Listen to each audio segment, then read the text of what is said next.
आइए देखते हैं LNT MUG15 स्टार्टर के साथ स्मार्ट डिवाइस के बेसिक मॉडल 1WLT का इनपुट सप्लाई और आउटपुट सप्लाई के कनेक्शन कैसे करें। सबसे पहले देखते हैं तो ये हमारी पहली रिले होगी स्टार्टर की, ये दूसरी और ये तीसरी। ये हमारा ऑटो हो गया, ये ऑटो बाईपास मोड और ऑटो मोड दोनों पे हो जाता है। ये हमारी स्मार्ट डिवाइस है और आप देख सकते हैं इसमें फ्रंट पे आपको जो देखने के लिए मिलता है एक LCD, साइड की अगर बात करी जाए तो ये QR कोड और इनपुट सप्लाई का एक स्टिकर और आउटपुट सप्लाई का एक स्टिकर। इसके बाद अगर हम देखते हैं कि इनपुट सप्लाई को हम जो 3 वायर हैं वो कैसे लगाएंगे और आउटपुट सप्लाई को कैसे कैसे कनेक्ट करेंगे।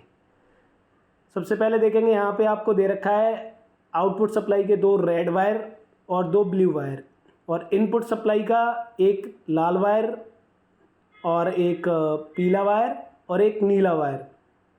लाल वाले वायर के साथ जो काला वाला जो वायर है वो हमारा न्यूट्रल वाला है। अब हम आते हैं फ्रंट पे, ये हमारी डिवाइस की डिस्प्ले हो जाती है और डिवाइस डिस्प्ले के अलावा अब हम देखते हैं कनेक्शन कैसे करेंगे। सबसे पहले हम जो मेन फेज है RYV उस पर अपनी डिवाइस के तीनों जो इनपुट सप्लाई है उसको कनेक्ट करेंगे। उसको कनेक्ट करने के लिए सिंपल जहाँ पे भी आपने स्टार्टर में पहले ट्रांसफार्मर की तरफ से आने वाली सप्लाई को कनेक्ट कर रखा है वहाँ पे इस डिवाइस की इनपुट सप्लाई के लाल वायर को कनेक्ट करना है, और लाल वायर के अलावा यहाँ पे फिर जो येलो कलर का जो वायर दे रखा है हम उसे भी कनेक्ट करेंगे, और येलो कलर वाले वायर को कनेक्ट करने के बाद फिर ब्लू कलर वाले वायर को कनेक्ट करेंगे। देखते हैं अभी हम ये येलो वाला वायर यहाँ पे कनेक्ट कर देते हैं, और ये हमने यहाँ पे जो स्क्रू हो रखा था पहले से वो हमने लूज़ करा है, और उसके बाद यहाँ पे हमने येलो कलर वाला जो वायर था वो कनेक्ट कर दिया है।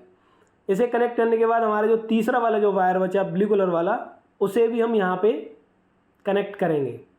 यहाँ पे कनेक्ट करने के लिए सबसे पहले की तरह हमने यहाँ से भी स्क्रू से थोड़ा सा इसे लूज़ किया और यहाँ पे हमने जो अपना वायर था ब्लू कलर वाला वो कनेक्ट कर दिया। ध्यान रहे ये वाली जो सप्लाई है वो डिवाइस की इनपुट सप्लाई है, जिसमें कि आपको देखने के लिए 4 वायर मिलते हैं, जिसमें से एक वायर हमारा ब्लैक कलर वाला न्यूट्रल वाला वायर है, और जो तीनों वायर हैं लाल नीला पीला यानी रेड येलो और ब्लू, ये मेन फेज में लगने वाले वायर हैं। और आप देखेंगे ये तीनों वायर यहाँ पे हमने कनेक्ट कर दिए। ये पहला लाल वायर, ये दूसरा येलो वायर और ये तीसरा ब्लू वाला वायर।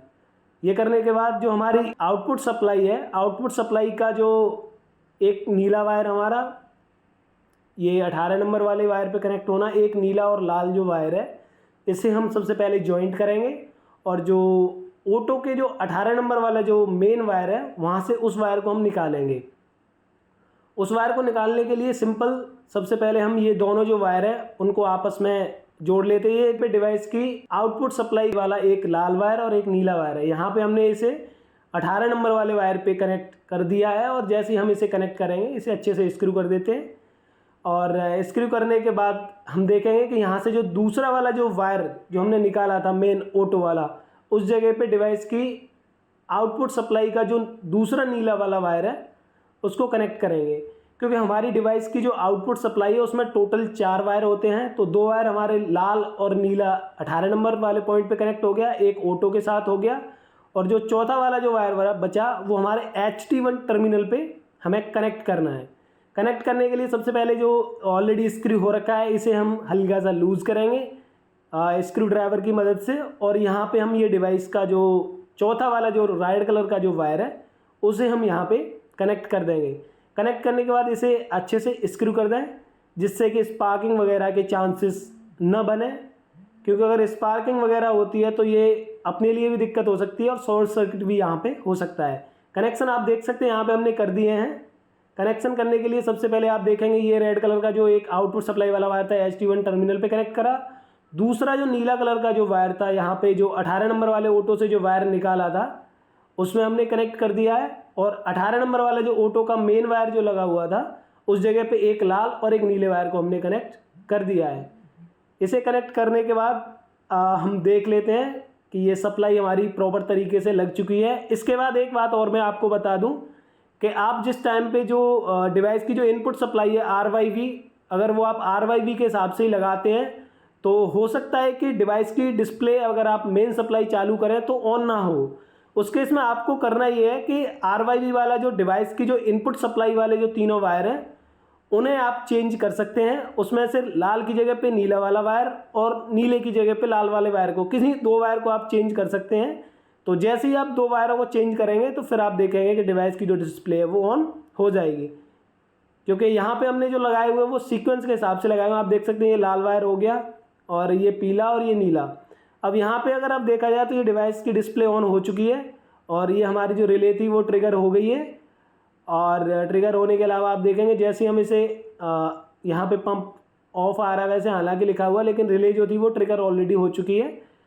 और ट्रिगर होने के अलावा आप देखेंगे कि यहाँ से हम जो दो बटन दे रखे, एक हरे कलर का और एक लाल कलर का, जैसे हमने रेड कलर वाले बटन को दबाया तो यहाँ से हमारी जो डिवाइस थी वो ऑफ हो चुकी है, यानी जो रिले उसने ट्रिगर करी थी वो दोबारा से रिले उसने ऑफ कर दी है। और देखेंगे इसके बाद दोबारा से एक बार ऑन ऑफ करके कि सिंपल इसे डिवाइस से मैनुअल के कनेक्शन करने के बाद इसे कैसे कैसे ऑपरेट करेंगे। इसे हमने बाईपास मोड पे कर दिया है। वोल्टेज हमारा आप देख सकते हैं कि जो था वो प्रॉपर आ ही रहा है सप्लाई, और एक बार हमने फिर से ऑन करा तो ये ग्रीन जो लाइट थी वो जल चुकी है, और जैसे हमने रेड कलर का बटन प्रेस करा तो जो ग्रीन कलर की लाइट थी वो बुझ चुकी है। तो ये कनेक्शन हमारे प्रॉपर हो चुके हैं। तो हमने यहाँ से आपको बताया, ये वोल्टेज भी आप देख सकते हैं, और ये ऑफ़ करके और ऑन करके दोनों तरीके से हमने दिखा दिया है आपको। और यंत्रम से जुड़ने के लिए धन्यवाद। आपको डिवाइस इंस्टॉल करने पर कोई समस्या है तो आप नीचे दिए गए कॉन्टैक्ट नंबर पर संपर्क कर सकते हैं, और अगर आप कंट्रोलर से संबंधित कोई सुझाव देना चाहते हैं तो नीचे दी गई ईमेल आईडी पर भी आप अपना सुझाव मेल हमें कर सकते हैं। धन्यवाद।